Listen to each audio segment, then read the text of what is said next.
Welcome to my channel Hari's world. నేను మీ హారిక. ఈరోజు ఒక మంచి హెల్తీ బ్రేక్ఫాస్ట్ తోటి మీ ముందుకు వచ్చేసాను.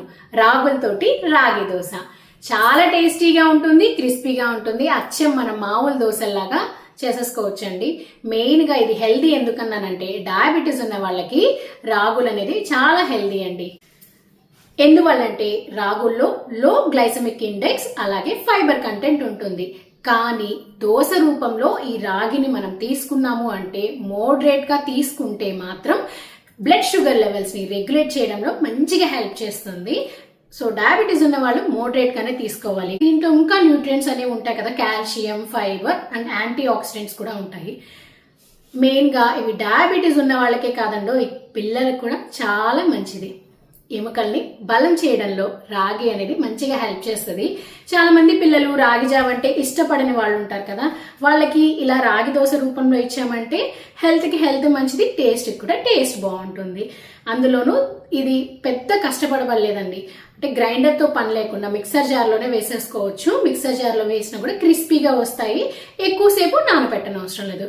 కేవలం ఒక 5 నుండి 6 గంటలు నానబెట్టాము అంటే చక్కగా నానుతుంది.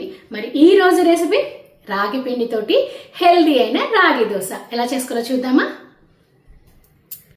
మిక్సింగ్ బౌల్లో 1 గ్లాస్ మినపప్పును తీసుకోండి. కొలతకి గ్లాస్ అయినా కప్ అయినా ఏదైనా తీసుకోవచ్చు. నేను ఇక్కడ గ్లాస్ తోటి చూపిస్తున్నాను. 1 గ్లాస్ మినపప్పుకి 1 గ్లాస్ రాగులు, 1 గ్లాస్ బియ్యాన్ని వేసుకోవాలి. ఇది కరెక్ట్ కొలత అండి. 1:1:1 రేషియోలో తీసుకోండి. 3 ఒకే క్వాంటిటీలో తీసుకొని పావు టీ స్పూన్ మెంతులు, 2 టేబుల్ స్పూన్ల పచ్చెనపప్పును తీసుకోవాలి. పచ్చెనపప్పు వేయడం వల్ల దోశలు చాలా క్రిస్పీగా వస్తాయి. ఇప్పుడు వీటన్నిటిని కూడా శుభ్రంగా కడుగుతాము.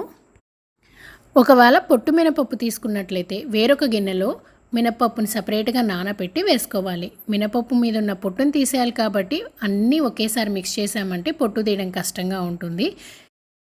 మామూలు మినపప్పు తీసుకున్నట్లయితే ఈ విధంగా అన్నీ ఒకేసారి మిక్స్ చేసి ఒకసారి శుభ్రంగా కడిగి నానబెట్టేసుకోవచ్చండి.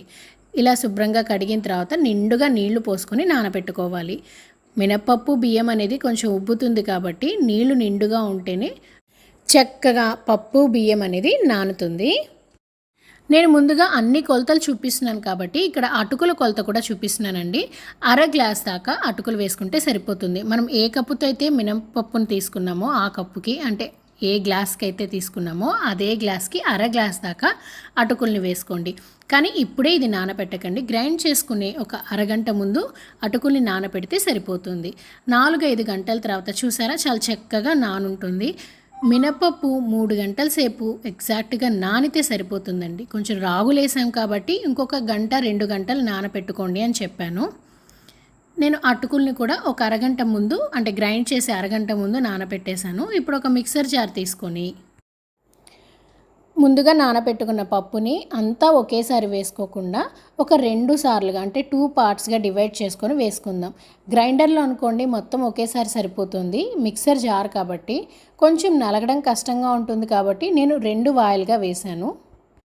నేను చూపించిన క్వాంటిటీ అంటే చిన్న గ్లాస్కి తీసుకున్నాను కదా, అది 4గురికి వస్తుందండి. ఒకరోజు వేసుకున్నాక చక్కగా ఫ్రిడ్జ్లో పెట్టుకున్నారంటే 2 రోజుల దాకా స్టోర్ చేసుకోవచ్చు. ఒక 2-3 రోజుల దాకా వస్తుంది ఒక చిన్న గ్లాస్కి వేసుకున్నామంటే. పిండికి రుబ్బుకునేటప్పుడు కూడా ఎక్కువ నీళ్లు పడదండి. ఒక 1/2 గ్లాస్ దాకా నీళ్లు సరిపోతుంది. ఎక్కువ నీళ్లు వేసామంటే రాగి పిండి దోశ జారయ్యే అవకాశం ఉంటుంది కాబట్టి తక్కువ నీళ్లు వేసుకోండి. ఇలా వేసిన పప్పుని కొంచెం నీళ్ళతోటి, అంటే తగినన్ని నీళ్లు పోసుకొని మెత్తగా గ్రైండ్ చేసుకొని వేరొక గిన్నెలోకి మార్చుకొని మిగిలిన మినపప్పు బియ్యం మిశ్రమాన్ని కూడా కొంచెం నీళ్లతోటి మెత్తగా గ్రైండ్ చేసుకోవాలి. నిజంగా అండి ఇవి ఎలా ఉంటాయంటే మన మామూలు దోశలు ఎంత టేస్టీగా ఉంటాయి అంతే టేస్టీగా, క్రిస్పీగా, చాలా అంటే చాలా బాగుంటాయి. ఈవెన్ పిల్లలు కూడా చాలా ఇష్టంగా తింటారు. ఎందుకంటే కొంతమంది పిల్లలు రాగి జావ తాగడానికి కూడా ఇష్టపడరు. అలాంటి వాళ్ళకి ఇలాగా రాగి పిండితోటి దోశలు చేసి పెట్టచ్చు. అసలు దీంట్లో మన రాగి పిండి కలిపామని కూడా వాళ్ళకి తెలీదు, అంత టేస్టీగా ఉంటుంది. దీనికి పెద్ద శ్రమ పడనవసరం లేదు. అంటే గ్రైండర్లో వేసుకోవాలి అన్న ఆలోచన కూడా ఉండదు కదా, మనం మిక్సర్ జార్లో చాలా సింపుల్గా ఈజీగా వేసేసుకోవచ్చు. ఇలాగా మెత్తగా గ్రైండ్ చేసుకున్నాక ఒక మిక్సింగ్ బౌల్లోకి మార్చేసుకొని రుచికి తగ్గట్టుగా ఉప్పు వేసి ఒక 4 గంటల సేపు పులవ పెడితే సరిపోతుంది. ఇది ఎక్కువసేపు పులవ పెట్టనవసరం లేదు, ఎక్కువసేపు నానబెట్టనవసరం లేదు. ఫర్మెంట్ అయ్యాక కూడా ఉప్పును వేసుకోవచ్చండి. నాకైతే ఫస్ట్ నుండి కూడా ఫర్మెంట్కి ముందే ఉప్పు వేసి ఫర్మెంట్ చేయడం అలవాటు కాబట్టి నేను ముందుగానే వేశాను. 4 గంటల తర్వాత చూసారా చక్కగా పులిసిపోయింది కదా. ఇప్పుడు దీన్ని వేడి వేడి పెనం మీద దోసలు వేసుకున్నామంటే సరిపోతుంది. కన్సిస్టెన్సీ కూడా ఈ విధంగా ఉండేటట్టు చూసుకోండి.